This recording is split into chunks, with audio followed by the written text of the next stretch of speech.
obligado ba akong suportahan ang magulang ko kahit na may pamilya na ako? Ayun.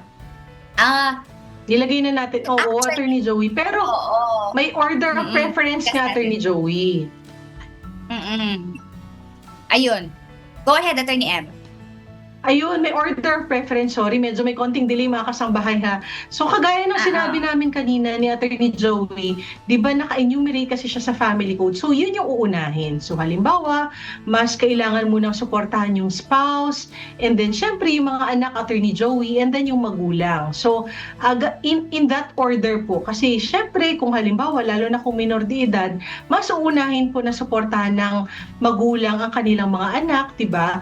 Bago po kailangan suportahan ng anak yung kanilang magulang, Attorney Joey. So, ganoon po siya. Pero, syempre, Attorney Joey, as much as we can, kailangan naman po suportahan ng magulang, lalo na kung may genuine need, Attorney Joey. So, again ang pinag-usapan, genuine need at legitimate need talaga ng magulang. So, siguro pwede nyo namang pag-usapang mag-asawa, or kung marami kayong magkakapatid, Attorney Joey, pag-usapan nyo kung paano nga ba masusuportahan ng mga magulang. Kasi para sa akin, mahirap din man po sa magulang na hihingi ka pa ng suporta sa anak mo. In fact, required by law yan. Kaya lang, syempre, in the order of priority, mas hindi siya ganun kataas na kung may pamilya na talaga yung isang tao, Attorney Joey.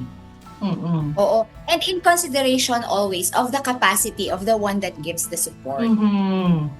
Oo. So, kumbaga sa real life situation, Attorney Joy, pakiramdam ko ito yung pinag-uusapan naman ng mag-asawa, no? So, kung halimbawa, husband and wife, diba, will have to come up with an agreement kung paano ang pag-support sa parehong magulang ng Attorney Joey, kasi syempre yung magulang ng husband and magulang ng wife, kung pareho ang mga nabubuhay, no?